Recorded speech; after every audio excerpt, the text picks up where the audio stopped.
Hello welcome to our channel. నేను మీ anchor Usha. So మీ అందరికి తెలిసిందే ఈ 2 days ఏదైతే 5th and 6th class announce చేసామో చాలామంది స్టూడెంట్స్ ఆన్లైన్లో అప్రోచ్ అయ్యారు. ఆఫ్లైన్లో ఎవరైతే ఇక్కడికి వచ్చి నేర్చుకున్నారో కొంతమంది స్టూడెంట్స్ నాతో పాటు ఉన్నారు. ఎస్పెషల్లీ వాళ్ళ మనతో పాటు ఒక స్టూడెంట్ ఉంది. ఆవిడ ఫీడ్బ్యాక్ అడుగుదాం. ఈ 2 days ఎక్స్పీరియన్స్ ఏ విధంగా అనిపించింది అనేది. హలో అండి. హలో, పేరు శ్యామల గారు. ఎక్కడి నుంచి వచ్చారు? మాదాపూర్ నుంచి వచ్చారు. సో 2 daysలో ఏం నేర్చుకున్నారు? మీకు ఏ విధంగా అనిపించింది? బోట్ నెక్ నేర్చుకున్నా. ఫినిషింగ్ అనేది నీట్గా ఎలా అనేసి నేర్చుకున్నాను. ఇంతకుముందు టచ్ ఉందా మీకు? టచ్ ఉంది. ఓకే. ఏ పర్పస్ మీద జాయిన్ అయ్యారు 2 days? బోట్ నెక్ స్టిచ్చింగ్ అనేది నీట్గా ఫినిషింగ్ నీట్గా రావడం కోసం. V neck. Okay. V neck and boat neck finishings కోసం వచ్చారు ఇక్కడికి. ఓకే. సో మీరు ఏదైతే పర్పస్ మీద వచ్చారో అది మీకు ఇక్కడ అర్థమైందా? ఫస్ట్ అర్థమైంది. ఓకే. నేర్చుకున్నారా? సోల్ సాటిస్ఫైడా?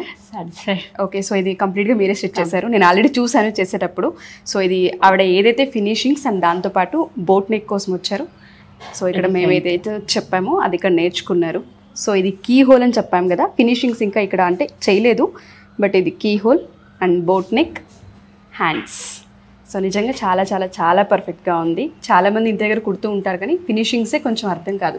సో ఈ 2 days వర్క్షాపు ఎవరికైతే కొంచెం మిషన్ టచ్ ఉంటుందో, ఎవరైతే ఫ్యాషన్ డిజైనింగ్లోకి రావాలి అనుకుంటూ ఉన్నారో, ఎవరైతే ఇంకొంచెం ప్రొఫెషనల్గా మేము కుట్టాలనుకుంటున్నామని వాళ్ళందరికీ ఈ 2 days 1 day వర్క్షాప్స్ హెల్ప్ అవుతాయా? అవుతాయి. అర్థమవుతుందా చెప్పేది మీకు? అర్థమవుతుంది. ఫస్ట్ అయితే అర్థం కాలేదు, తర్వాత అర్థమైంది. సో హ్యాపీగా వెళ్తున్నారా ఇక్కడ నుంచి? 2 days వర్తి అనుకుంటున్నారా? Worthy. Okay. Thank you so much. చాలా చాలా బాగుంది. సో ఇది కంప్లీట్గా ప్రాక్టీస్ చేయండి. ఇలాగే ప్రాక్టీస్ చేస్తుంటే ఎక్కడా మర్చిపోకుండా కుట్టే అవకాశం ఉంటుంది. అండ్ మీకు ఇక్కడ నోట్స్ ప్రిపరేషన్ అనేది జరిగిందా? జరిగే. సో ఆ నోట్స్లో అన్నీ రాసుకోవడం అదంతా ఓకేనా? ఓకే. ఫ్యాకల్టీ ఏ విధంగా అనిపించింది? ప్రసన్న గారు బాగా ఎక్స్ప్లెయిన్ చేశారు.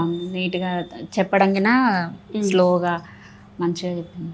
ఓకే. సో మీకు అర్థమయ్యేలాగా చెప్పారు. అర్థమయ్యేలాగా చెప్పారు. Thank you so much. Thank you అండి.